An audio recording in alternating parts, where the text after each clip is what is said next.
but we will hopefully have one of those for pretty soon. But I wanted to go live because we're late starting, and Cody is having what can only be described as extreme technical difficulties. And you're the one who said to come on, to go live because it's hilarious. And at one point, correct me if I'm wrong, are you balancing your camera on a proprietor's Bourbon County stout box? I was. That was Okay. happening. But what's going on there at your beautiful home studio? We're just, oh my God, it's been a week. It's been a week. Good enough. That looks good. We'll call that. We could see the tail end of the dragon out there. That's good. Yeah. So wait, all right. So it's been a week. Let's go back. First of all, welcome back. I'm glad you're here. Last week, where's my stool? Last week I had to do it by myself. And what'd you lose this time? My stool's not it. Hold on, my stool's over here. Hold on, I gotta get my stool. A stool sample? He's got to go find his stool. He didn't pack his stool. I'm going to make as many stool jokes as I possibly can.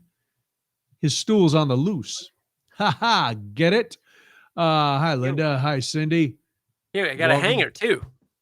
You got a hanger with. What are you gonna hang? I don't know. All right, so you have a hanger. You got your stool. See, who needs a 30-minute countdown or whatever the hell we used to do when I've got? I think it was 10 seconds. A hanger. Yeah, you do have a hanger. Was it? No, it was 30. Well, it was a 30-second for us, but we'd started at 15 for the audience. Because I didn't want to keep people waiting for 30 seconds with that. No. So we got, all right, listen, we have a special guest tonight going to join us in a few minutes. What? But I wanted to save some front-loaded time for you because people want to know what happened to you. Last week, I told people that you texted me early in the day that you were sick as a dog. I was. And I don't know why dogs get the bad rap of being sick all the time. But so you were sick. And what are you okay now? That's the big worry. Yeah, no, I'm on the mend. Okay, I'm fine. good. I'm fine. It was I don't want to call it no, I don't, well, I hope not. I don't want to call it a 24-hour bug because those sound made up. It wasn't, but no, it hit me like a ton of bricks. I had a headache. My throat felt like it was on fire all day. Yikes. I was just like, I can't function. It's like this the first day I've taken like an actual sick day, like for my job. I took one other one because the periodontist lied about my recovery time. Yeah, that periodontal. Boy, you've had a couple weeks now. First, you were out with the periodontal surgery that they lied to you about. Now you get this alleged 24-hour bug that knocks you out. But we're glad you're back. Yeah, thank you. Yeah, no, it's back. You got healthy in time for Halloween, which is good.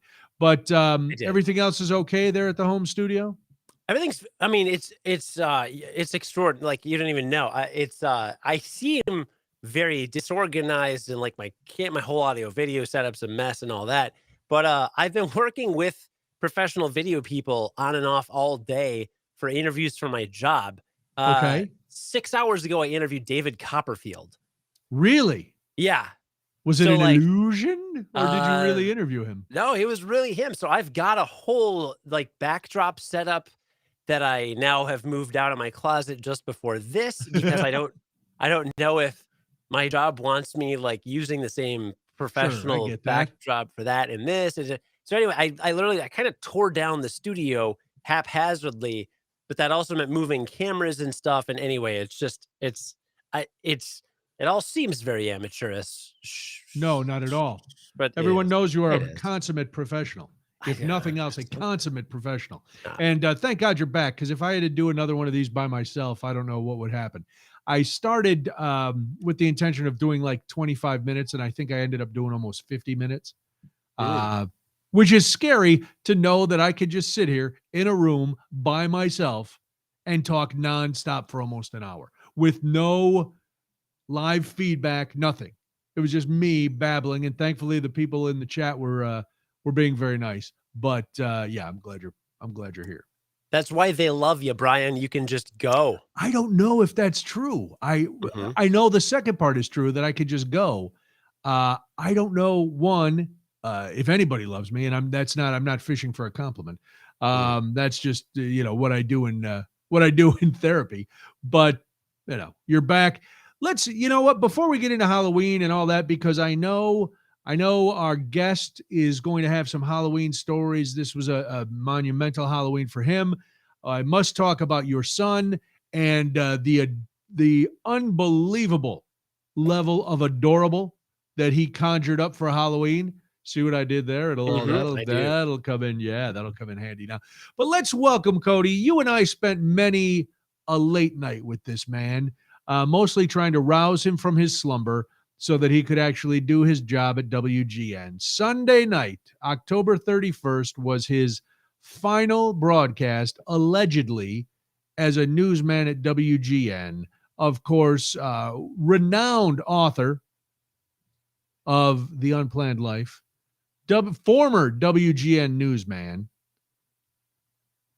and our friend, Mr. Roger Badish, is joining us. Hello, Roger. Welcome. We're glad you're here on what has been probably a longer farewell tour than Kiss has been on. And I haven't aged as well as they have either. Gentlemen, I don't know. You're not wearing makeup, so I don't know what they look like underneath. Yeah, that's true. Holly, how y'all doing? Good. So, all right, we're not gonna recap your entire life story because we've done that before. Yeah, but you can buy the book. In the book, buy the book, The Unplanned Life. Answer me one question before we get into something else. Okay. Are you really retired? Yes. Are you done at WGN, or over the holidays when they are looking for people to fill in, are you going to pop up on, say, a New Year's Day doing the news? Let me think. Hold on. New Year's Day. Any With holiday. Christmas, any holiday, major or minor. You know what I mean? Yeah, you know what I mean. They're always looking for people to pop. If they called? No. They'd probably text. No. You say no. Cody, do you believe him? They would text. I believe him. You think? Yeah. I think when look, even if you love something and you think it's hard to get out, once you're out, it's like it's almost a bigger mental toll to pay to even consider getting back in. It's just so much easier to just, have the absolute there, right? Mm-hmm. That's my state of mind right now is, let's put it this way. The highlight of my day today was getting the fire started in the fire pit after about a half an hour of disasters, and just sitting there watching the flames jump. That was my day. That reminds you of your career? Up in flames. All right. There was a lot of smoke too. Yeah. I hate to ask this because, but we've got time. Why did it take you a half hour to light a fire? I don't know. The logs, the fake logs that they make that you light and it's supposed to immediately light up. Flame kind of deal? Right. Yeah. It didn't. And so I was I had my axe out. I bought an axe. I'm chopping away at the bigger logs to get the smaller strips of wood to light those and put them under and get things started. And I found some other fast starting stuff that I finally got it going. Almost used the charcoal starter fluid that I got for the barbecue. But again, this is an outdoor fire pit. We're not condoning putting gasoline in an indoor fire pit. No. But you finally got. Well, this is good. Well, first of all, then congratulations. Thank you. But Cody, you may not believe this, but I know you will. Roger's farewell tour from WGN is not over. He will, in fact, be on later this week. Yep. One more time. With whom? It'll be with John Landecker. Actually, when I told our news director, Ryan, that I wanted to give up Sundays and I wanted to retire, he got back to me a few days later asking if I would come on the Landecker show. And there were a couple of date changes. And so now we're all scheduled for this Thursday, probably after the 7:00 news. I have no idea what's planned. You're going to drop the F-bomb, right? You're going to do it. You're going to go out blazing. I'm going to go out and say, this is really funny. Right. You seem a little low key tonight, Roger. No, I'm very hyper puppy self. What's the matter? Everything okay? Everything's fine. Is it all sinking in that you're not a big media celebrity anymore? That sunk in a long time ago. No, It sunk in Come on, 16 please. years ago. Please. Well, so all right. Yeah. I'll ask this, and then I'll let Cody ask whatever. I know Cody probably has prepped for this interview for 3 or 4 days. I prepped for it by burning you on Dave Plyer's show for an hour. Yes, you did. And may I say, you were marvelous. Oh, well, thank you. I have missed it, and you were in true form. Well, there are a lot of reasons for that. He's a funny guy. He's a funny guy. It's easy to forget. It's not. Wow. Cody coming out blasting now. There you go. Guns are blazing. That's no holds barred. All right. So how did it feel when you gave? I'm guessing you didn't have all the newscasts on, or you did? I did the whole night. All right. So what was the last newscast? Did you cry? Did you choke up? Did you just sign off like you were going to be on again, or did you say something like, "And for the final time, I'm Roger Badish"? No, it was just a regular newscast at 11:30. I have to pay attention to the clock so I can be out by 11:32 and 45 seconds. If you would, why didn't you go to 11:32:50? Why didn't you just flip off the management and go, "I'm taking 5 seconds for myself after 16 years. Y'all can pound sand." Nah. In fact, I was doing the temperatures, and I realized that I was cutting it short. And I just gave the temperature, and there's a line you're supposed to read at the end. And I saw where the clock was, and I just says, "I'm Roger Badish." Boom, done. And that was it. And then I unhooked my headphones, logged off the computer. Gabe, who fills in overnight sometimes, works in the newsroom. He was filling in Sunday night.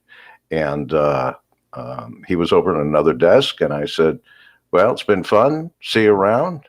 Good luck."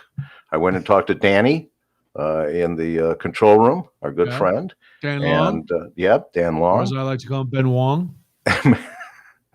And said we had already talked earlier in the evening at length about stuff, just general stuff. And I said, "Look, are you working Thursday night?" And he says, "Yeah, I start at 8. I go, "Well, if I'm still here at 8, I'll see you Thursday night." Right. And I walked out. That was it. Did you feel like Radar O'Reilly when he just left and everybody was busy? Nobody noticed? No, there were only the three of us in the whole station. I mean, the whole place is empty, and you're just it all comes to an end in an empty building. Yeah, that was it. Any pangs on the drive home? Regrets? No, the only pangs I have, because I take the Kennedy, is worrying about people doing 150, deciding at the last second to pull into the lane next to me from behind me. That was my worry. And then the construction is picked up again, and the exit I usually take, half of it, the northbound side, was blocked off, and I'm starting to freak out that the southbound side was going to be blocked off, and I'd end up calling Bridget an hour later from Milwaukee. So listen, Milwaukee's a nice town. I know. There's stops between O'Hare and Milwaukue. There's a lot of exits. Yes. Okay, I'm just checking. Yeah. Listen, we know your penchant for driving.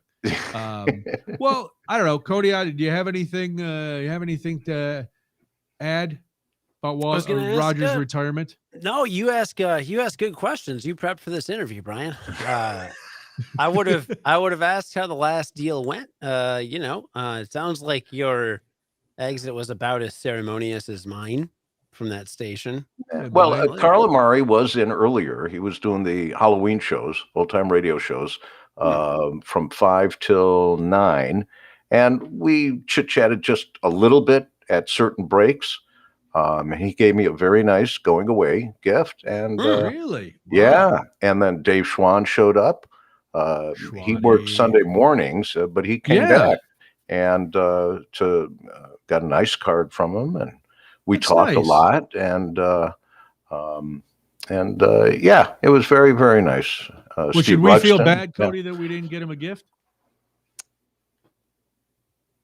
No. I'm gonna say no. I'm gonna go no. Go with no. I don't think so. Get a chainsaw. As a friend, maybe yes. but as a colleague, no, because I got shit canned. Yeah. So as we say, I've already got the T-shirt and the coffee mug, so we're good. Yeah, that's really all. That's all we really need. Mike said if you stop at the Mars Cheese Castle, he'll come pick you up. Thank you, Mike. I appreciate it. Thank you. How many years were you there at WGN? 16, a little over 16. Okay. I started late in September. Okay. Because we had just started back at school, and I had just seen the advertisement in one of the trade magazines, Broadcasting Magazine, I believe. And so early part of September, I had made the inquiries, and Wes Bleed, who was the news director at the time, asked me to cut an audition tape. And my equipment at school where I was working, the radio station equipment, needed repairs, and so I couldn't record there. So one morning I came in early on my way to school and stopped in, did a quick newscast, recorded it, and they called me the next day. And so that was the end of September. And then I started doing some with Christopher Michael. I started sitting in with him, doing some training. And by the middle of October, I had started. And I remember the Halloween of October because that was a holiday where they were asking people to fill in for some reason. It wasn't a holiday you would think people would want off, but a lot of people asked for it off. And Steve Ruxton and I ended up flip-flopping shifts all night. And this is how I remember it. Somebody posted on Facebook saying something to the effect of, "What's the matter? Are Badish and Ruxton the only ones working there this weekend?" And that's how I remember that and that date. And that's why I wanted to do it at Halloween. So. All right. Very nice. Very nice. And when did you start doing the Friday overnights where we all became acquainted? That was probably at the beginning of October. All right. So that was your shift before we got there. Right.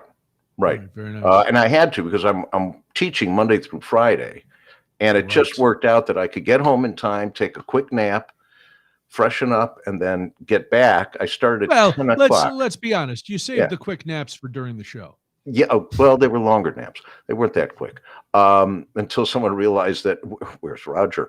But I started then at 10 o'clock and went till 5 in the morning, 5 or 5:30. And so there was the pre-recorded best of shows. I think Carla Murray's Twilight Zone Twilight Zone. The Twilight Zone. Was that on That was on Saturday night. It was? I thought it was on Friday night into Saturday. Okay. Well, Nick, then Twilight Zone, then us on Saturdays. Okay. At the beginning. So that's how it was. I started in the middle of Milt Rosenberg's show. Mm-hmm. So it was Judy Pilak, and then her shift was done in the middle of Milt's show, and then I would come in and do the last two newscasts during his show. Right. And he would always introduce me. Well, let's not exaggerate. Well, I was going to say, wow, I know, weird flex. Yeah, 80% of the time, he would always introduce me as Judy Pilak. That makes sense. Yeah. And I'm looking right at him, too. There's a tonal quality that both of you share, I think. Yeah. So we got somebody listening in Wildwood, Florida tonight, friends. Wow. Carol M. Hi, Carol. We won't do Florida news then, since Carol is with us. We'll leave that out tonight. Let her state rest in peace. Well, this is it's exciting, and of course, Cody, you remember many times Roger derailing. Not that our show needed much help to derail it, but that was one of Roger's strengths. Would you agree? No, my fondest memory by far was the pizza, because as a guy in his early 20s, I was the target audience, like the prime target audience for free food. I counted on that so many nights. A couple times it didn't happen, and I was like, I got to order Domino's. I got to go in with Brian and order Domino's, because there was no real food you could order from within like a mile of the station. No, at that hour, and especially at that hour. I don't know why anyone would choose to live downtown, like in like Streeterville, the Gold Coast, like that area. Like, no, God, no, just no. No, you wouldn't? No, after 10 p.m., it's like, we did the walk. It was awful. It was. Are you still having problems with your stool? It's the worst place in the city to be after 10 p.m. It's just awful. So anyway, but no, that free food was clutch. And other sweet treats. Well, I claim that he brought the pizza not so much as a kindness gesture, but as a cover-up for what the atrocities he was going to unleash throughout his shift. Now, those were good. We had some good stuff early on, too. I mean, still one of the funniest segments we probably ever did was like sometime around Christmas time. We were all really loopy. I had been reading the Game of Thrones books, and I was speaking in like ye old tongue. And Roger, you kept jumping in and throwing in all these sci-fi references, and Brian was just like out of his mind. And it's like 4 a.m, and we're like, "What the hell is any of this?" Oh man! Yeah, you guys were always good for some Star Trek Wars references and goofiness that Doctor Who stuff and the tauntauns and the the bonbons and the tauntauns and the bonbons, all those. I appreciated it because Brian's such a force on the air that it helped that we could kind of tag team and like get to some comparable level and so that he could just bat both of us down. But it took the full baseball bat, not just like a tap here and there. Yeah, right. Yeah. Well, I'll tell you, it was definitely fun times. And now, so Roger, we wanted you to come on tonight because we know that being an award-winning newsman and a published author and a new homeowner, that you were trying to protect your job, but now that's over. So we wanted. Wait, I still got to go in on Thursday. Well, listen, do you really? You want to talk to Landecker? I don't blame you. Yeah, sure. Well, but that's nice enough guy. Yeah. But yeah, you got any beans you want to spill? You want the unvarnished truth? What you really think of your time there? I know. Listen, like all of us, I'm going to guess most of it is good. All of it is good, actually. All of it, everything. Yeah. Because, and we've talked about this before, and it's in the book. I was in my dream job. I had taken a 30-year hiatus from it, and I did what I'd always dreamed from when I was a little kid. It's what I majored in college for 4 years. Working with me? Yeah, you were there. You were running copy back and forth. You were a young kid because, I am older than you. Pulling out the ticker tape? Yeah, right. Cutting it up and throwing it up in the air for parades when we walk through. That's right. But it's how could you? I never dreamt that I would be a teacher for 20 years. Never. Okay. And if you ask any of my teachers through all the years of school, they would go, "He was what?" There was no way that I should have been a teacher for 20 years. There was no way that I imagined I would have worked in city government. There was no way I thought I would be in public relations. There was just no way. There was only one thing that I dreamed of my entire life, and that was being in radio and on the air. And of course, Southern kind of straightened me out a little bit. I kind of readjusted my focus. I wanted to be like a top 40 DJ in Chicago. And professor and at in the time, platters that matter, the stacks of wax on the back of the racks. Stacks of wax, you got it. Sure, and one of my professors says, "Well, you need to find something specific because announcers are a dime a dozen." Wow. And I'm like, okay, wake up call. And I kind of fell into. That's all it took to dissuade you from your dreams. Yes. Yeah. One guy in not carbon from down that the dream. I was still in radio. What? Yeah, I was still in radio. I still did news, and it was fine. And then all these other jobs I never thought I would do, they were all related to broadcasting. There was always a form of radio or TV involved in that. And so I kind of fell back into it when they said, "Yeah, we'd like to hire you." Because they were, the job that they had advertised for had already been taken. Jim Goodis had been hired. Okay. You guys remember Jim? Of course. And Jim had remembered me from when I was on Q101 back in 79 and 80. Wow. And he had kind of put in a word for me, which was really cool. And but then they had another opening, a part-time opening that happened just at that same time. So it is a case of being at the right place at the right time. And so suffice it to say, you're not going to break bad on anybody tonight. All right. Thanks for joining us, Roger. Now, Roger, are you trying to tell me that in 20 years I might apply for some kind of broadcasting job and somebody will put in a good word because he heard you and me talk about, Klingons at 3 a.m. on WGN radio? It's not outside the realm of possibility? Not outside the realm of possibility. It sounds feasible to me. I'm set. All right. Yeah, you're in. You're locked in, Cody. Let's go, dude. Your future's so bright, you better wear shades. There you go. It's fantastic. The sun never sets on a badass. Wow. Wow. I like Where'd that come from? I usually save that for when I'm actually Adam wearing wants to know what was the format of Q101 back in 79, 80. It was music. It was, I want to say top 40, but not really top 40, skewed a little bit older. As far as the music, Bob Del Giorno was on in the mornings. They would have interviews on the air during, so it's kind of a little WGN-ish. You would have stars that were in town promoting something. They would have them on the air. But it was great for news guys and gals because Q101 at the time had the largest FM news department. We rivaled BBM. Wow. At the time. We had a 15-minute news show at noon, Monday through Friday. Wow. And then we had a 4-hour public affairs block on the weekend that included a half-hour newsmaker talk show.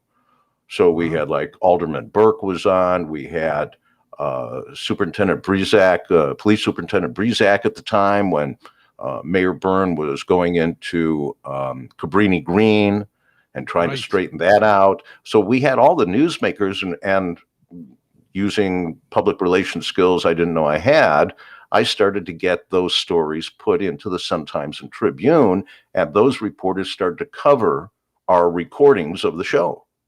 Very nice. So yeah, we did a lot. And then NBC, which owned Q101 at the time, the big money guys from New York came in and saw what we were doing and said, "No, this is costing us too much money," and they fired everybody. So yeah, well, that makes sense. If something's working, might as well fire everybody. Welcome to radio. I did an interview with a kid yesterday. His sister and Molly were friends in marching band in high school, and he's studying radio down at Illinois State. And my first question was, "Why are you going to college?" But he was like, "What do you wish they had taught you at Southern about the business?" I go, "I wish they had taught me the reality of the business, that it doesn't matter how good you are, that you could be gone at any minute, new ownership, new manager, format, anything, and you can be gone." That's right. So that's the one thing they don't teach you in college. Yeah. Well, they don't teach you a lot of things. And how much relationships matter more than anything. Yes, more than anything. Yeah, you're right, Cody. Oh, I wish you had been here with the interview. That would have been a great answer. Why didn't you call him up? I didn't think of it. He's always doing something. He's got David Copperfield coming in, and he's interviewing big shots. Yeah, well, he's up there in the world now. I laughed because he was like, "I have to do a report on a media professional," and I was like, "Well." But then all of a sudden he starts asking me all these questions about like interesting people I've met doing comedy and stuff. And I'm rattling this off and I go, "Holy cow, I am fascinating." Yes, you are. I should write a book. You should. I'm too lazy. There's absolutely no chance I'm writing a book. I speak my book. My book has been, I've been blah, blah, blah, and thrown, I've said everything. I don't need to write it down. If you missed it, you missed it. Cody recorded most of it. So I did. I have a Google Drive folder somewhere, unless it got deleted. But no, I have it. You sent it to me. You gave me a copy of it, so it's still there. Make sure it's still there.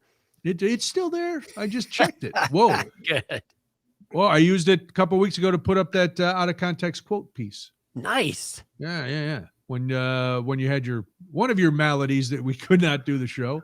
Yeah. So you're done now, Roger, and you're officially retired until they call. Which if I was a wagering man, I'd put some money on it. But all right, so the other day was Halloween. We got to talk first, Roger. We got to talk about Cody's kid on Halloween because I'm just going to say this, and it sounds creepy. This child is unbelievably cute. He is. He was Cody. How did you come up? Tell us about your Halloween. This was because last year on Halloween, your son was too young to really get it. Right? He's still too young to get it. Well, yeah, but this year he was in a costume. He was standing up. He was, he was able to run around. So this camera's just a nightmare. It's not going to happen. The entire show. This is worse than when I adjust my hair. Frankly. If you're watching the video stream of this, I just apologize. Just profuse. I'm getting motion sickness. Yeah, just I know. Leave it alone. It's like the Blair Witch Project. Yeah, just leave it there. Don't touch it anymore unless you want to see us yakking. Your shaky cam. Roger looks like he's being held in a box somewhere. No, he's got one bare light bulb on top of him. Nobody's taught him about lighting. He's been a radio guy forever, even though he taught TV in high school. Yeah. Well, I left the light in the box. I usually have it up along the side of me, but I said, the heck with it. All right, that's fine. Blandecker asked you to turn on the lights. You turn on the light, but that's never mind. That's okay. I'm very, very selective about who gets to see pictures of my baby. But Roger, I just texted you his costume. So you've got that. But I demanded it. Sunday morning. I demanded a picture. Oh, for sure. So that'll be coming through in a minute, hopefully. Okay. All right. Upload. We'll see. But there you go. You just beeped. Nice. So he. Oh, it's so cute. Oh my God. Right? We have just delved into true old man territory. The Roger being, your son is beautiful. Oh my God. All right. So tell the story. Here's why the costume happened. All right. He's at the age where he's walking around, he's running around like crazy. He doesn't know words, but he talks constantly. So there's a lot of ba ba ba ba ba ba ba ba, and like he's just like speaking in tongues, right? And he also, every time he goes outside, he grabs a stick and he starts running around with a stick, and he loves it. That's true. So I was like, what if we dress him up like a wizard and he can run around and it's like he's speaking in tongues? So we got a little wizard costume with a very tall, pointy hat, like a sort of Sorcerer's Apprentice style, kind of. And we just got him a little wand and handed it to him, and he just ran around yelling, "Ba ba ba ba ba," with a little wizard outfit on. That was pretty great. He looked terrific. I showed Debbie and Molly, and they were both like, "Oh my God, yeah!" Because that's what women sound like when they're all excited. Yeah. I'm going to show Bridget when we're all done here. She's going to love it. She just loves it. Yeah. Did he go trick or treat? Did you take him trick or treating? So again, the language thing, but what he liked. So he's also at the age. This I didn't incorporate in the costume, but because it's very recent. Because we got the costume like a month ago, but now he's into pushing things. Oh. It's like we put him down next to the stroller. He starts trying to push the stroller. We got him a couple little push cart toy kind of things. So there's some A-frame. It's basically like a little A-frame on wheels. And I don't know what the hell it is. But he just started pushing that. And he's like just trucking down, like just trucking down the sidewalk. So we'd get to the neighbor's walkway and we'd say like, okay, no, turn left. And we'd kind of like turn it left. And he's like just jets up to their front door. And the other thing is he loves stuff and he's a very curious baby. So he couldn't say trick or treat, but if they held out a bag of candy or something, he looks at it and he's like, whoa. He doesn't know what it is. We don't give him, he doesn't eat candy, right? But there's a thing in front of him that he's allowed to take. Yeah. And that to him is the best. So he'd grab it and then, we'd say like, okay, time to go. So we went down our block and back, let's say like 6 or 7 houses worth. That took about an hour and a half. Yeah, that makes sense. Now, was he scared of any of the outdoor decorations? Did your neighbors have any scary stuff that spooked him? But he was a powerful wizard, so. He loves people and he's fascinated by people. And there are a million people on my street, kids, like just a million kids. I mean, we walked at one point, like a caravan of like 30 kids and parents just blew past us. Also, we were the only couple, my wife and I, the only couple on our block out of 50 that I saw that weren't drinking out of a koozie.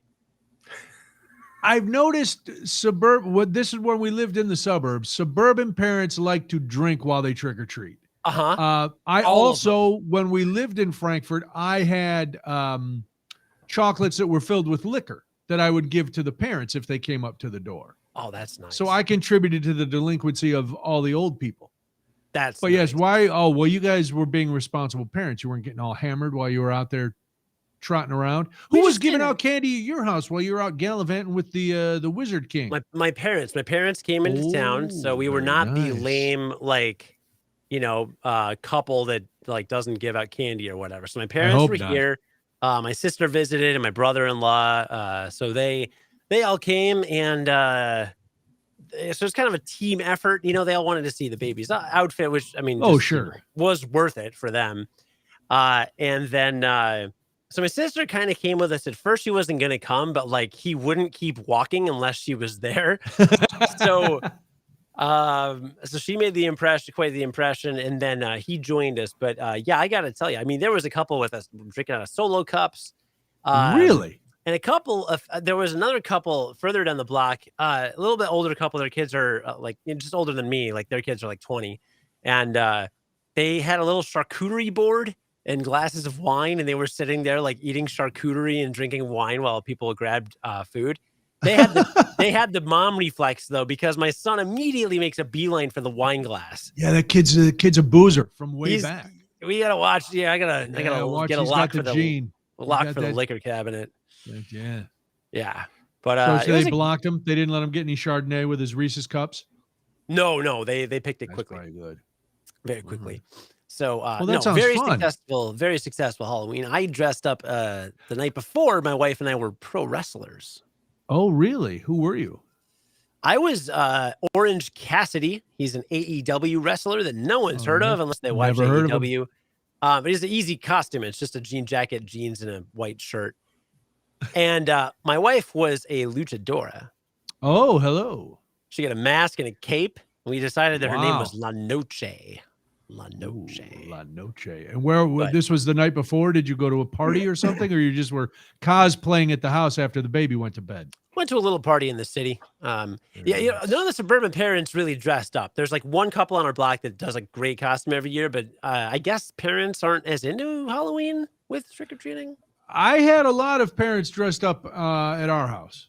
Okay. We had, either they were out with, couple kids and there was a theme. Like one family came as the Addams family, but there was no mom. I don't know if mom was at home or if Morticia was dead, but Gomez, Pugsley, and Wednesday came to the door.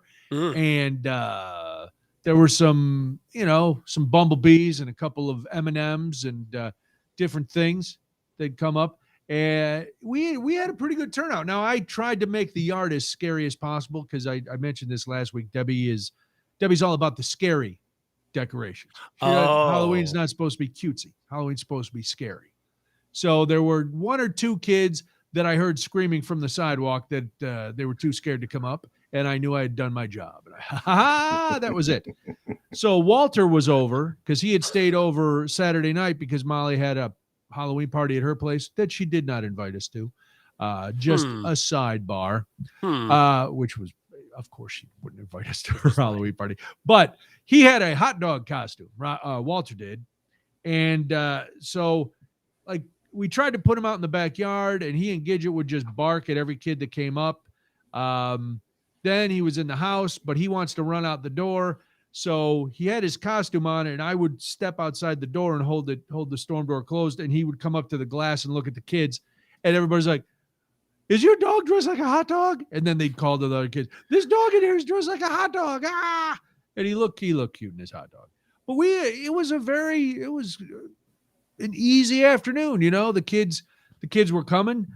Debbie and Molly kind of napped we had the Simpsons Treehouse of Horrors on and on a loop, and the kids came to the door, and I took care. I love it. I'm like, all right, fine, I'll just keep answering the door. But secretly, I love answering the door. I only had to tell like 3 kids, you got to say it. And they all did right away. And I know Debbie goes, listen, if you ask them more than once and they don't say it, don't keep asking them, because maybe there's something that they, and I was like, all right, fine. I'm not going to torment a kid. But the couple kids I asked, they were like, oh yeah, it's trick or treat. And everybody said, thank you. I couldn't believe it. I have nothing to complain about. Oh, it's horrible for me. What happened? Oh, dude, come on. No, the last 2 trick-or-treaters we got were these 2 kids, and I hold out the bowl, and I'm like, take a couple. So a kid grabs a giant handful, like 10 pieces, stuffs it in his bag, and I was like, oh, and he immediately goes for a second handful, and I was like, whoa. No. I said a couple, not a couple of handfuls, and he's just like, so he just looks at me for a second, drops the whole second handful in his bag. His friend got maybe 1 piece, and he just gave me this weird look, and then they ran away. And the kid was like, thank you. The kid was like, thank you. And then he's like, I'm going to go eat these and get diabetes. And he just yelled that. And I was like, I should kick this kid's ass. You should have chased him down the street. Swear to God, this kid just yelled, I'm going to go get diabetes. Then you should have taken out one of your insulin syringes. You know what it's like to have diabetes? Jammed it right in his eye. Dude. Yeah. Give him a little Humalog right in the brainstem. Everybody on my block was so good, but I had these 2 jerk-offs had to be the last people.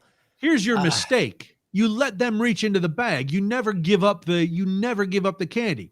I was given a couple pieces, or toward the end a few more, but I handle the candy. I toss it in the bag. I don't want their grubby hands in there. Kids doing what you do, trying to grab as many as. I had one little kid try to reach in, but his mom was like, "Oh no, hold on, he's giving it to you," and so that was fine. But no, you never just hold on. What are you, one of those guys just going to leave the bowl on the porch? No. That's like when you put them. Now, all right, we got to ask, because this was also Roger's first time in a house on Halloween. Oh yeah, and I saw him post pictures of his cutesy decorations. Did you get a lot of trick-or-treaters in your neighborhood? Because you live on it's not a dead end, but it kind of is. Kind of is. Doesn't it say dead end on the street? There are a lot of kids on our block, which is actually a longish kind of block. It is a very long block. And then we're just 2 houses from we don't have alleys where we live. And so the next street over is real close. And there were a lot of kids there. So this was Bridget's first Halloween, not trying to wait for kids to come to an apartment building, right? Which happened for 40 years. So if we bought 1 bag of candy for the Halloween there, that was 1 bag too many. We just never had anyone show up. So for this, she said they started showing up. I think it was between 3 and 6, 3 and 5. You were supposed to go out.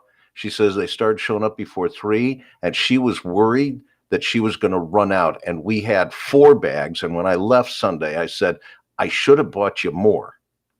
And sure enough, there was only a handful left, because she started then doling out towards the end because she thought she wouldn't have enough.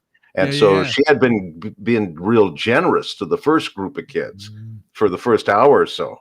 But because she was just so overjoyed to have kids showing up, No, but you can't. Oh, you got to save the abundance till the end. Because we started out with 6. Well, I had bought 6 of those giant bags at Costco. So 6 times 150 pieces. So we had that. Then Debbie opened one of the bags early. So last Thursday, she sent Molly back to Costco to get another bag. So we technically had 7 bags of 150. But then Molly had bought a ton of candy for her party, and they didn't eat it. So on Sunday, she comes over with all this candy, and we had the bag that was about 3/4 full still. So I used that, and then Molly was like, well, give this out. So we started giving out hers, except for Debbie and Molly had to cherry pick. There were some Swedish Fish and Sour Patch Kids, 2 candy abominations. Yeah. They have no place on Halloween, let alone any confectioner's table anywhere. Swedish fish are just red, tasteless wax, and Sour Patch Kids are sugar-coated sour garbage. I agree. But they cherry picked those. So we ended up yesterday morning. I had the day off yesterday. I was at Costco at 10:15 with 6 or 5 unopened bags of candy to return. So, oh my! Because we went through, Molly had brought a lot. Then we went through the bag. There were probably over 100 pieces still in that bag, and then it was one of those judgment calls at the end where it's like, okay, we had about, I don't know, it was getting close to the end of trick or treat time, but it had slowed down a little, but we were low on candy. And Debbie was like, okay. And then we had a couple kids come. So like if any more kids had come, we would have had to run in the back and open it. So we just opened another bag. We could have just turned off the lights, closed the blinds, and flipped the kids off, not giving them any more candy. But we opened it up. So of course now I have to take a half open bag of candy to school or something to get rid of it, or else I'm going to be like Cody's nefarious neighbor, just running around hoping to get diabetes while I'm eating, 58 pounds of chocolate. Because I can't stop. I honestly can't. You have I'm like an to. addict. Oh, if I have gosh. one piece of chocolate, I gotta eat 1,000 pieces of chocolate. No, Wait, come on now. I can You're stop good at everything this. else. No, I'm not anymore. I used to be. Oh, My willpower no. is gone. I'm a wishy-washy blob of chocolate needs. God. Well, you were talking about the whiskey or the liqueur chocolates before. Yes. I want to give you one that I used to enjoy, and I probably will again come Christmas time. But I bought it at the Irish store over on Devon Avenue. And it's called Butler's Irish Whiskey Toffee. Ooh. And oh, yes. By about the fourth one, you're just like shooing people away to leave you alone with the box. It's like an edible with liquor. Oh my goodness, it is so good. Just so you know. What were you giving out, Roger? What was the It was it was a smorgasbord of whatever the bags were that I had bought. When I bought the bags, I tried to get a variety. I didn't buy all one bag of just Snickers and Milky Way, and I also don't like the were not fun size. Yeah, the little tiny aspirin size. Who decided to sell those? Seriously. Oh my goodness. Cody's very upset about that. Very He's upset a meme about that. now. Cody has turned into a candy meme. Yeah, those little tiny, that was some of the ones that Molly brought over. The ones that are like chiclet size. Right. Wait, you give out full size bars? No. But there's full size, there's fun size, and then we're so cheap we don't want you to take any candy size. That's the fun size are a couple inches, a couple inches like this. But then there's the ones that are about a quarter or a third of that fun size bar. And I don't know what they call those, super fun size or I don't know. How dare you offer me candy? Yeah. Dumb size. Yeah, it's like something that you'd put under your tongue. Yeah. Dumb size. Hold on. The lead is being buried here. I want to know what Roger dressed up as. Oh, for his final night at the news. I was Halloween. He was at I was working on Halloween. He was working. I was working. Bridget, I didn't. Thank you, our first Halloween in our new place, and I couldn't enjoy giving out candy. Bridget had that job, and then once the kids were done, well, actually a little before they were done, our son came over because he had been running around with our daughter and the grand girls who were split between 2 locations. And he was dressed as this big green alien with one of those costumes that have the fan that kind of blow it up. Yeah. And his little hands are sticking out. And it's the old green alien with the gray eyes that kind of just stare at you. So he was that. There's one picture where the Stay Puft Man was a lawn ornament. And then there was another lawn ornament on the other side. And the kids were in the middle. And then here he is in the background. I thought he was a lawn ornament. It was really a cute picture. But he came over later, and then they finished up giving the candy away, and the kids were all done coming here. And then he and Bridget drove around to look at Halloween decorations. But I did bring back, because I had forgotten I had left it at the station, I did bring back home, and I will dress as this next Halloween, is Mr. Potato Head. It's the costume that I wore a couple of years ago at the station with the big white hands, and it's a blow-up Mr. Potato Head. Okay. Yeah, so Nice. that's what I'm going to be nice. next year. Yeah. So were you dressed as your wrestler, Cody, when you were passing out candy or trick or treating, or was that just for the party the night before? I mean, it's so obscure. I was like, we just did it for us. And I wanted to be the Wizard's Council with my son. So my wife had a cape with her lucha costume, so she just wore the cape. And then I was gonna throw my cloak, but I also have a cardigan that is like the Legend of Zelda tunic. So it was kind of a medieval light party. It was really about him. I don't know. I was like thematically dressed more than I guess in costume.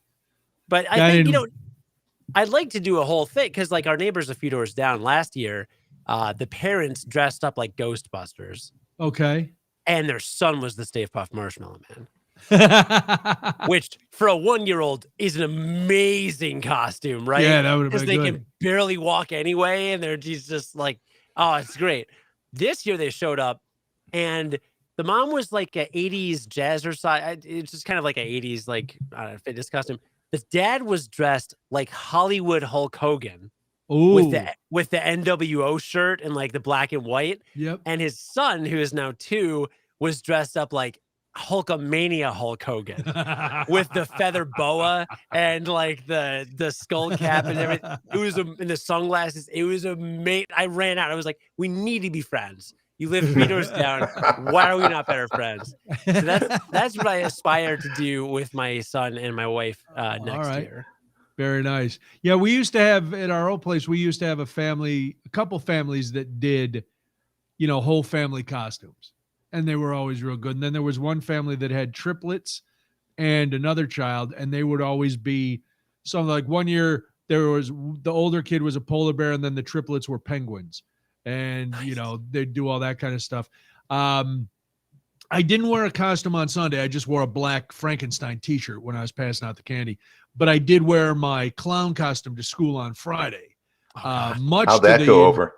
Oh, the kids. Well, let's just say I walked into the gym in the morning because it was raining, so the kids were not outside on the playground, and cheers went up from the children. Oh yeah. Even the assistant went, "Wow, Mr. Noonan, you got the biggest ovation so far." I'm like, yeah, damn right I did. The problem with this costume is my mom made it like 30 some years ago. It's been passed around the family. It's a clown with the hula hoop around the middle, and I put on a crazy wig and a thing. Except it's great. It looks fun. I wore my custom made Mardi Gras Vans that brought out the colors in the costume. It only fastens up the back. It's a one-piece kind of jumpsuit deal with Velcro up the back, which means once I got in it at school, I could not pee until lunch. And then I could not pee until I was leaving school because it was such a huge undertaking to reach behind and try to get the Velcro off and then shimmy out of the whole and I had to take it all the way down because the hula hoop, I'm not endowed enough to clear a hula hoop. Let's put it that way. And so I had to take the whole thing off to go to the bathroom or do a weird balance act where I'm pushing the hoop down and back. And I'm trying to, like the FTD angel, I'm trying to arc myself out over the top. It was horrifying. So I didn't drink anything once I put the costume on. By the time we got to lunch, I was dying of thirst. I didn't go before lunch. I ate my lunch and then I ran down, took the costume off, relieved, put the costume back on, and endured the afternoon to the point where my molars were floating by the time the bell rang at 3:00. I was ready to go. But this is why I weep for the future. I had been in this one fourth grade class pretty much every day for the last month. I came in Friday with this wild, and if you want to see the picture, it's on the Facebook page, this wild wig on. And a couple of the kids, and I wish I was lying, said, Mr. Noonan, is that your real hair? Now, and they were not joking. I was like, what? You saw me yesterday. Well, yeah, is that your real hair? So then I said, yes, it's my real hair. I left school yesterday and went right to the beauty shop. And it took forever for them to not only color it, but to grow it out and then style it like this. I had to sleep sitting up last night so I didn't mess up my hair. And a couple of them started laughing because now they knew, you know. But one girl, after they all stopped laughing, walked up to me real quiet and she goes, that is a wig, right?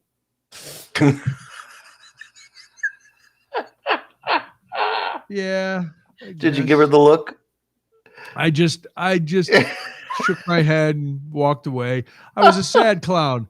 I was, to quote the movie Quick Change, I was a crying on the inside kind of clown. Oh my. Yes. But then I went down to another class with some of it's a DLP, the kids with some learning issues. And this one girl, she's about 4. She would just like, she just called me clown. So, are you coming, clown? Are you ready to go, clown? It was hilarious. Just the way this little kid dresses Wonder Woman go, you ready to go, clown? Yeah, I'm ready to go. Well, Wonder Woman gets to talk to you like that. A Wonder Woman didn't know. She didn't know any better. Yeah. She just saw this giant clown. And none of them was, one kid walked up to me and said, Mr. Noonan, just so you know, I'm afraid of clowns. Ooh. I said, okay. Are you afraid of me? No. I said, okay. We won't worry about it. It'll be fine. It's going to be okay. But then, yeah, they're worried about me being a scary clown. The costumes at school are pretty much all violent, terrifying, scary, monster-y costumes. Are they? Except but there were a couple. There was one kid dressed as an Oompa Loompa, like an original Gene Wilder Oompa Loompa. Fantastic. The wig, the makeup, the jumpers, the whole night. I was like, dude, you rock. Then there was another kid, because it's a big Hispanic area, who was like a the musician in one of the bands, you know, with the whole thing, but he had a skeleton face. What do you call a mariachi? So he was like a skeleton mariachi. And Day of the Dead kind of thing. Yeah. Yeah, a beautiful mariachi costume. Nice. Like, oh my God, this kid is, you know. So there were some Dia de los Muertes costumes, which were cool with makeup and things. And there were a lot of, I'm guessing, video game villains and costumes, and about 4 Michael Myers, and you know. That's what I was going to ask you. How many had masks and carrying a fake knife? Could not bring any fake weaponry to school, and you couldn't wear your mask until the parade, which was in the afternoon. So you could wear your rest of your costume, but you couldn't put your mask on until and then we had the parade, and you know, but it was raining, so they couldn't parade outside. We just went through. It was nice, and it is fun to see, especially for the little kids. You know, the 5th graders seem to enjoy it too. But the little kids really love it. They want to dress up and parade around, and they're like, oh, and then, you know, the teachers are all different themed costumes, you know, depending on the grade level. Then there's me, just a crazy clown, lunatic clown, just running around. With styled hair. Not my real hair. Yeah, no. You know. Let me throw one out at you. Growing up, because, you know, I'm way older than both of you combined. That's true. You are. But ancient. We had Halloween. We would go trick-or-treating. Mainly, we would be walking around with little boxes for UNICEF. I don't know if you guys know about UNICEF. Trick-or-treat for UNICEF. They used to give you, Right. So we would do that. We would get candy, but mainly it was from school. We would get these little boxes from school and walk around and collect that. But then we would gather at the local park. And growing up in Evanston, I went to the park nearest us, which was Ridgeville, which is 2 houses away, basically. And you would go in, you would get a bag of goodies, which is where I fell in love with popcorn balls. They were the best. You would watch some I had Halloween those once. I was cartoons. on antibiotics for 4 weeks. Really? Shame on you. Awkward. Okay. Halloween. Well, might say something about the way I am now. Halloween cartoons. Then you would walk through the main building, kind of like a spooky house kind of thing. You'd go out, they'd have the costume contest. Then you would march around the block and then gather in the park, the open park area, where they would light every broken chair that they've collected for the last year. And it would be a huge bonfire that all the kids would stand around. They don't do the bonfires anymore, but they were huge. Yeah, this year I did when I was a little kid, before Home Run Inn was before you could get it at the grocery store and stuff, they would just sell it out of and there were no franchises. There was just the original Home Run Inn pizza place. Oh. My grandpa they would sell frozen ones out of the restaurant, and my grandpa would bring them to the house. So this year, even though chili is the traditional meal on Thanksgiving, Debbie and Molly love having chili on Thanksgiving. On Halloween, I picked myself up a Home Run Inn pizza, and so we had a piece of Home Run Inn frozen pizza in honor of my grandfather. That's nice. Along with the chili. Very nice. Oh, listen, Roger, I'm sentimental. If nothing else, I have traditions. I got Home Run pizza, the single serve ones in the freezer. I used to eat those like they were going out of style. Yeah. Hadn't had a Home Run Inn frozen pizza in probably 13 years. Wow. It was pretty good. Yeah. Pretty good for a frozen pizza. I liked it. There was a neighbor gave us a hot tip that another neighbor a couple blocks down was handing out stuffed animals instead of candy.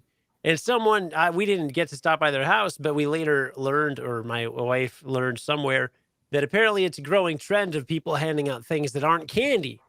Perhaps it's part of some health conscious craze. Now I don't know what they're handing out besides that and stuffed animals. Do you? I heard some people say comic books. Mm-hmm. They're giving out comic books.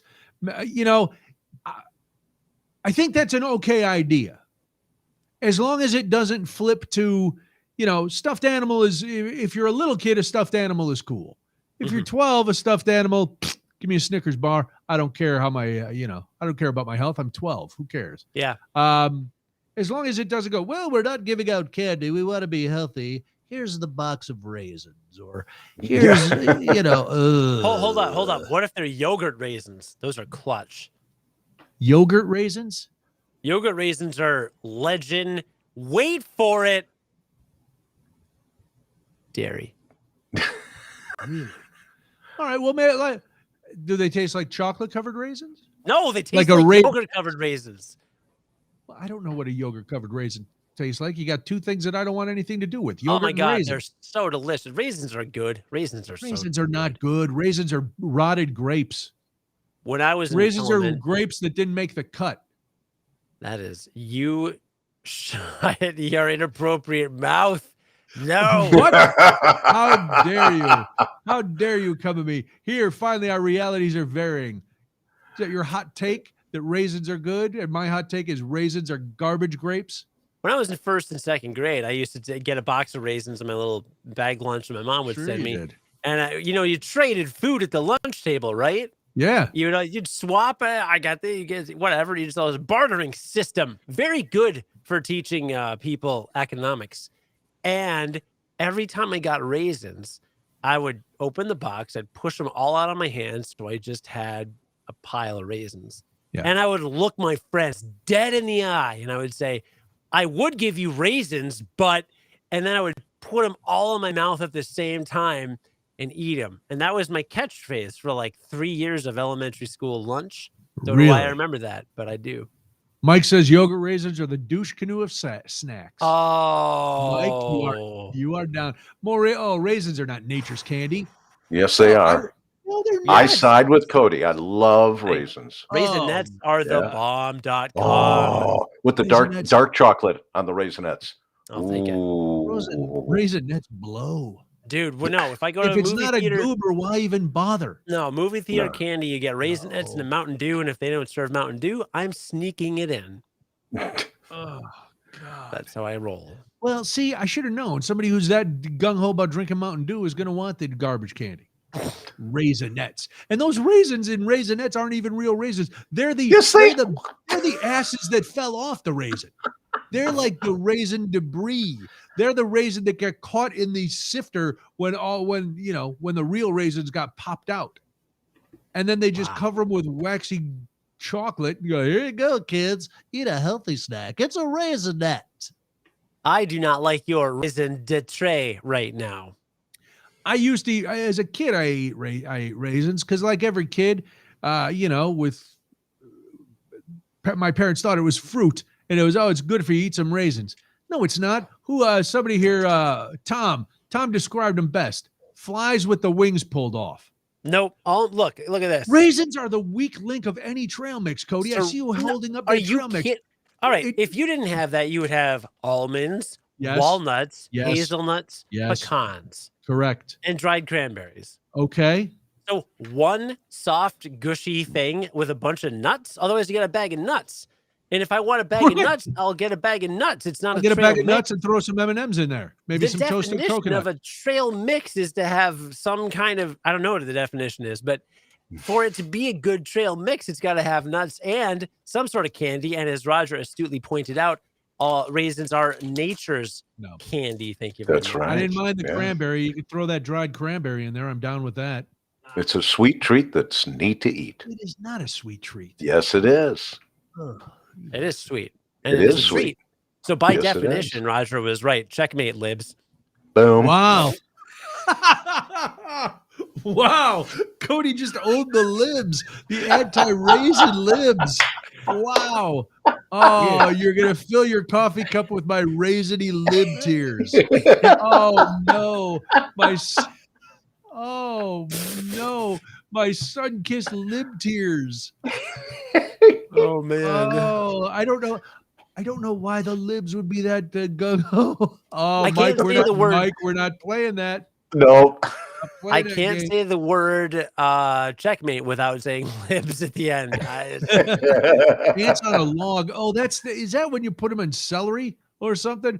You put peanut butter in celery. Yeah. And then you throw some raisins on there. Yeah. Dude, for 4 years, my number one go-to snack was just celery and peanut butter. But I never did the raisins. I wasn't against it. I just was either too lazy or didn't think of it or something. But I hate celery too. Butter. Well, that's why you got to put peanut butter on it. Got to put peanut butter. I'm not sitting around eating sticks of celery. What's up? That's what Debbie does. Debbie. Yeah. Well, that's Bugs Bunny. He eats carrots. But good try at an analogy. Thanks. Yeah, Debbie will eat. She'll make me. Buy celery. And I at Costco I'll buy like the 3-pound, 4-pound bag of celery hearts, and she just maybe a little ranch dip or something. But yeah. Like I'll eat carrots and all that stuff. I'm not anti-vegetable. Just so you know. The reason I have a Karen Ann Quinlan poster in my room. The reason that I couldn't keep having celery and peanut butter to be my go-to snack was because I couldn't eat it at work. Because in a quiet room where people are writing articles, all you hear is the. I couldn't eat it late at night in my apartment because I'd wake up my wife in the next room. I literally, you can't. There are workplaces where if you started eating celery and peanut butter, the whole office would hear it, and it's just like too much crunch. You can have too much crunch. Too much. Then you're almost the guy who's cooking fish in the microwave in the lunchroom. Oh, I miss those days. Then you're that guy. I remember the morning. For to promote the Curiosity podcast, there was this like online news show, and I did an appearance and interview at like 7:15 in the morning. I don't wake up before 10 most days. Like 9 is probably average. And so I'm like, I had to get up like 6. My God, I had to shower. My God, I got the office, the original Curiosity office, tiny little like 3-room thing. It had a kitchen, full stove, oven, all that, gas range. So I'd go in and I'd boil eggs. So I get the pot, fill with water, put in like 10 eggs, just like, boom, turn it on. Cool. All right, go sit down, do the interview. It's like 5 minutes. Great. Start working. About an hour later, I hear what sounds like an explosion or a gunshot. And one of my coworkers had come in at that point and went right into the conference room, like, "Oh, Cody, you're here early." And she sits down and starts working too. What the heck? And they're like, "What is that?" And I was like, "Oh." So I ran in. No more water in the pan at all. Like, just bad. bone dry. All the eggs are brown. And one had exploded with such force.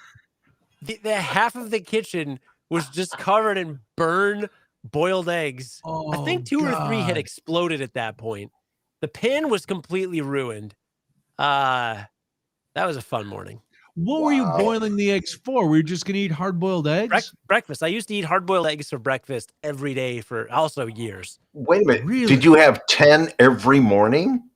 I didn't You like the reverse Rocky. I would eat like 5 or 6 every morning. I mean, oh my I went gosh. Yeah. Wow, you're like Cool Hand Luke. You're my new hero. My boy Cody says he could eat 5 eggs. He could eat 5 eggs. 1, 2. There's another dated reference. I got it. Wow, I know. Have you guys seen? Hey, Roger, have you seen Dune?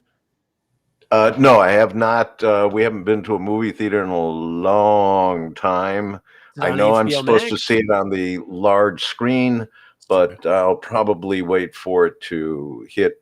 You know the size of our TV set here now, right? Remember, so 12-inch black and white, best money can buy.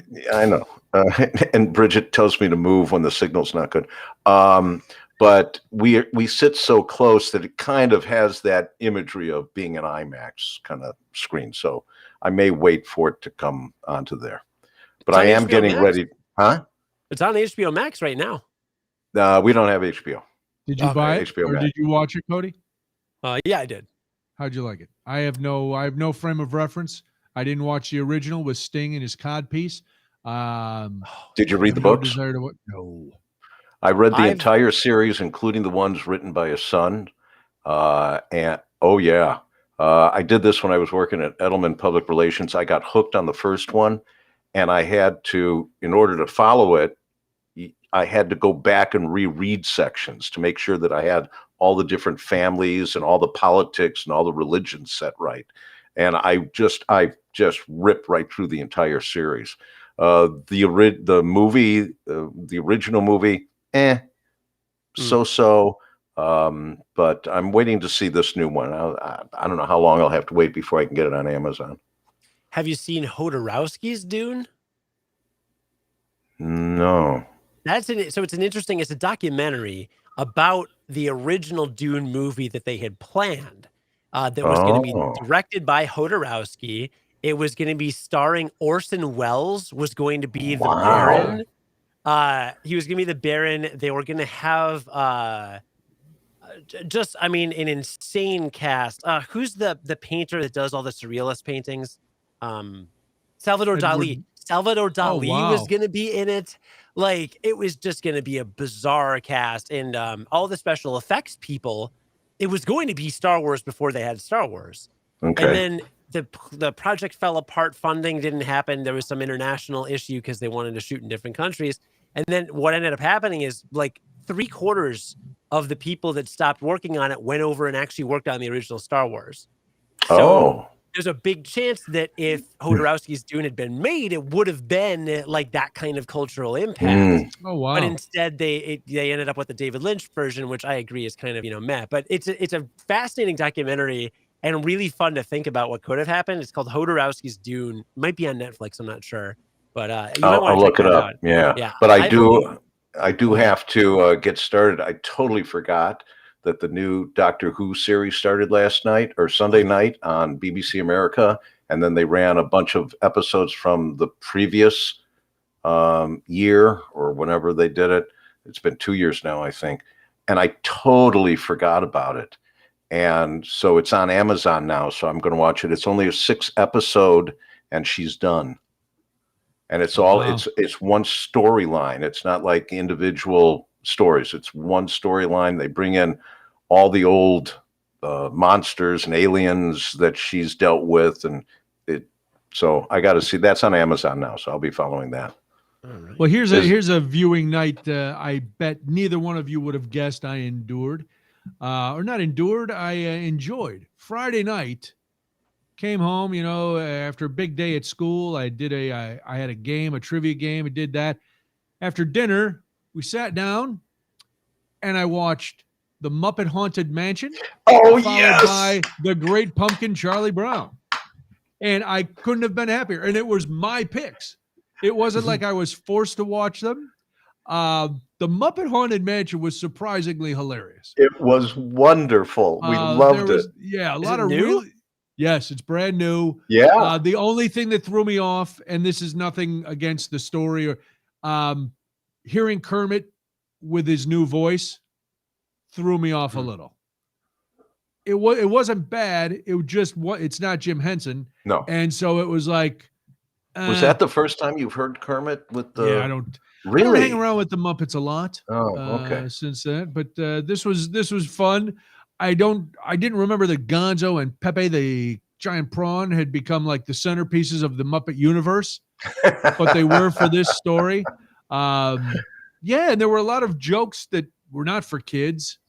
It was definitely adult enough to stay engaged. So that was fun. And then it was like, I haven't seen The Great Pumpkin yet. I got to watch The Great Pumpkin. Wasn't it back on regular TV for the first no, time? No, well, I don't know. I or? watched it. I've got the Amazon Prime.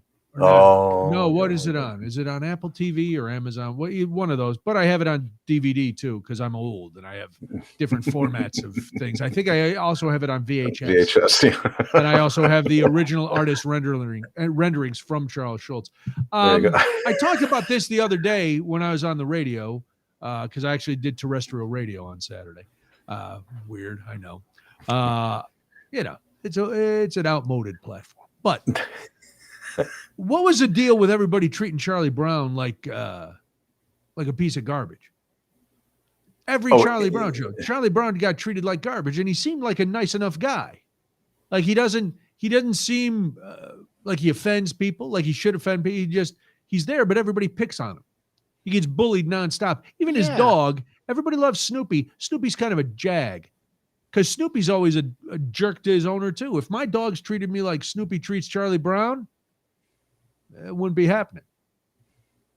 So he kind of has a milquetoast type of personality, just kind of an everyday guy, kind of just trying to make it through life. Is that license to mock him and draw a pumpkin on his head and pull the football away? And sometimes, it can happen. Give him a rock for trick or people treating. who feel superior in their behavior can focus on. Are you channeling Charlie Brown now, Roger? Are you saying that I'm the Lucy of this situation? Just because I have a closet full of striped shirts, diagonally striped shirts, doesn't mean that I identify with anyone.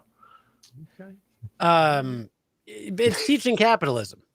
It's teaching you got to be a standout entrepreneur type. You can't be milquetoast. You can't be a follower. You got to start a business. You got to start a small business, get some tax breaks, stimulate the economy. Stimulate that economy. For those politicians, they love when you stimulate their economy. Good Lord. So you're Charlie freaking me out. Brown is a sexual allegory for capitalism. Is that your next podcast? I don't know how this isn't obvious to everyone. All I see when I watch Charlie Brown. Is that right? You say sexual allegory. For capitalism. With the Peanuts kids. Yeah, specifically. Yeah. So all the rocks that he gets represents what? Money. Okay. So then actually he's a rich person. Actually, everyone picks on him for just getting rocks. That's the rocks actually now that in the postmodernist interpretation, the rocks represent NFTs. And so because they're non-fungible and no one understands them, they pick on Charlie Brown for that. So he's ahead of his time then. Mm-hmm. Yeah. Okay. All right. Just double checking. Charles Schulz worked for the Chinese government. This is all well documented. Wow. Well documented. I don't know. I didn't anticipate that when I brought this up. But now it makes perfect sense now. It makes perfect sense. Thank you for putting it all into perspective, Cody, as you always do. Nothing I've said in the last 5 minutes is real. So, well, I don't know about that. Well, listen, gentlemen, Yeah. Who? Where? The time is drawing short, but we must once again congratulate Roger on his fantastic career at WGN. Congratulations on his retirement. You can get his book, The Unplanned Life, at eckhartspress.com or wherever fine books are sold. You can just walk to the back of the store and get Rogers out of the discount bin. Make sure you do that. But no, go to eckhartspress.com and buy Roger's book. Can we start saying holiday gift now? It's already November. I know. Yeah, we can. The Light is starting their 24-hour-a-day Christmas music, and all the commercials now are turned to Christmas. So The Unplanned Life, a great holiday gift. Yeah. And also the audiobook is available on get it through Amazon. Amazon. You get it through. Sure? You get it through Amazon. Yeah, I was trying to think of the name. It's Audi. I forgot. Whatever. But Audible. Yeah, Amazon. Audible. Thank you. Audible. Which is Amazon apparently. So you can get the audiobook there, and I'm trying to think of what else. That's now you're retired. If somebody hired you, would you just come over and read the book to them in person now that you have nothing else to do? Yeah, I could, but I got some really good sounds that I write about in the book, old recordings and stuff that are in the audiobook version, and it makes it much more entertaining. I mean, I would fall asleep. Just go to Audible and buy the audio book if you don't want to read. If you just want to listen to Roger's dulcet tones. And we have already changed our Halloween lights here. Oh yeah, my stuff was down yesterday. I just changed the bulbs because our next holiday here is Hanukkah, so we have the blue and white bulbs up in the front now. So we're all set for that. All right. When is Hanukkah this year? It's late November. Yeah, it's around November 28th-ish, I think, something like that. It's pretty early. I was going to say, that seems early this year. Yeah, it is. So, so it'll be fun. So I'll be handing out a lot of dreidels. All right, good. Yeah. Will Hanukkah Harry be sitting on your front porch? That would be me. Yeah. Okay. Yeah, I'll be sitting there scaring the kids. Very nice. Good.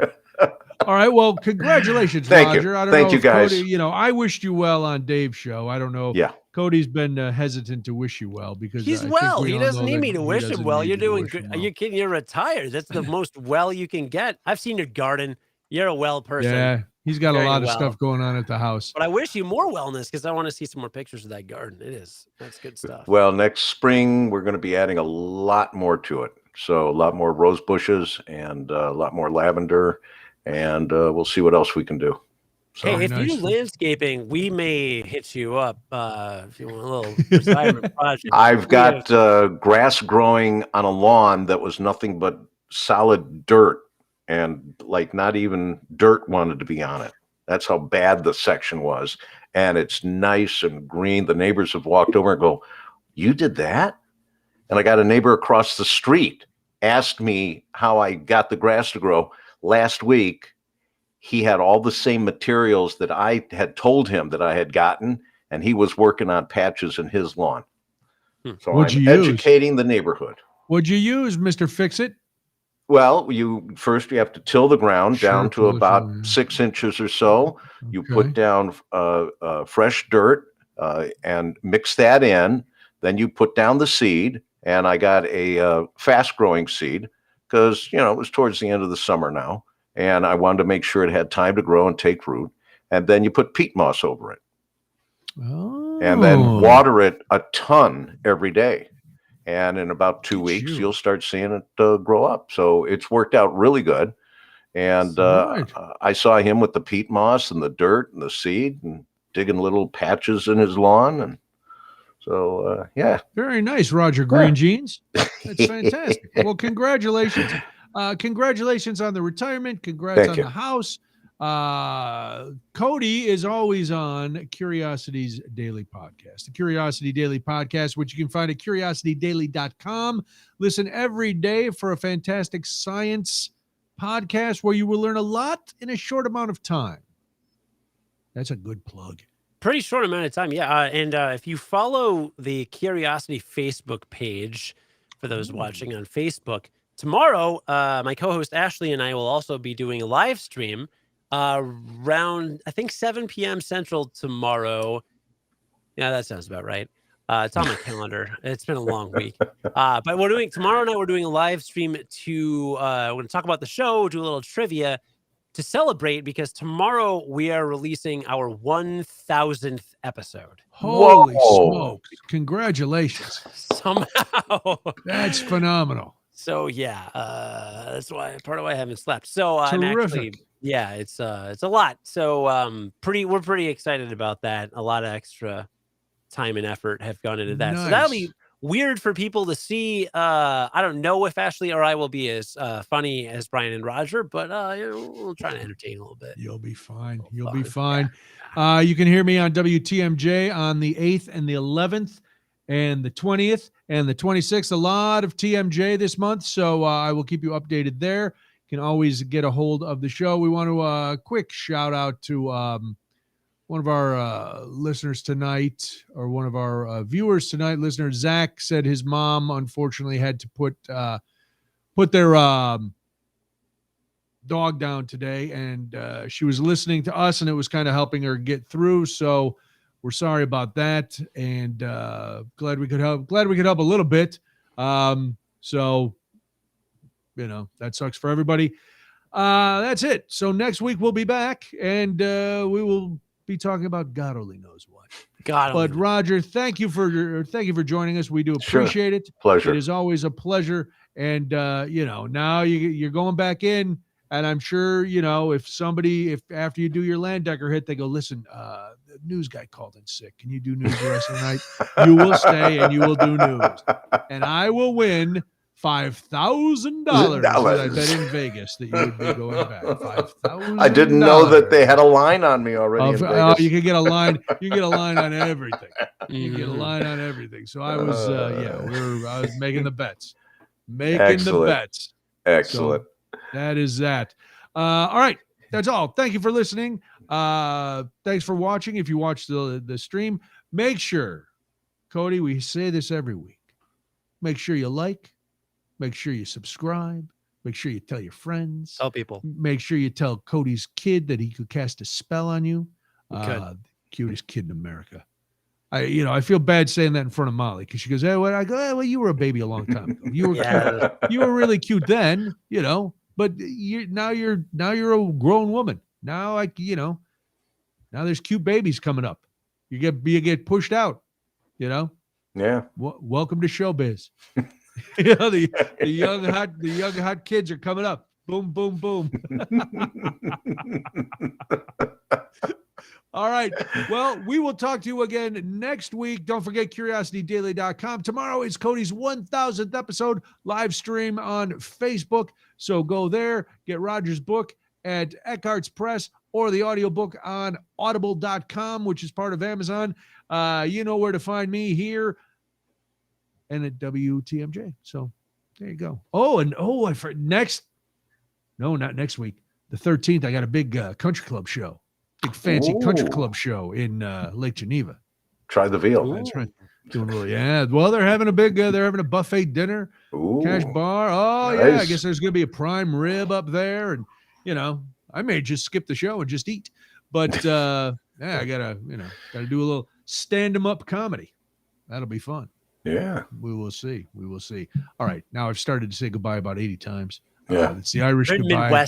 Very Midwestern. It is Midwestern. Say goodbye, walk to the door, say goodbye again, open the door, say goodbye again. You walk into their car, talk around outside the car a little bit, start to warm up the car, say goodbye a little bit, then, it's. Well, I've tried the Irish goodbye where you just disappear. I've done that many times. Mm-hmm. And I like it better, but here it'd be kind of rude if I just turned everything off and didn't say anything. What the hell happened? I don't know. They were gone. All right. We'll talk to you again next week. See you, everybody. Thanks, guys. Really appreciate it. It was a blast. Talk to you soon, Roger. Later, guys. Be well.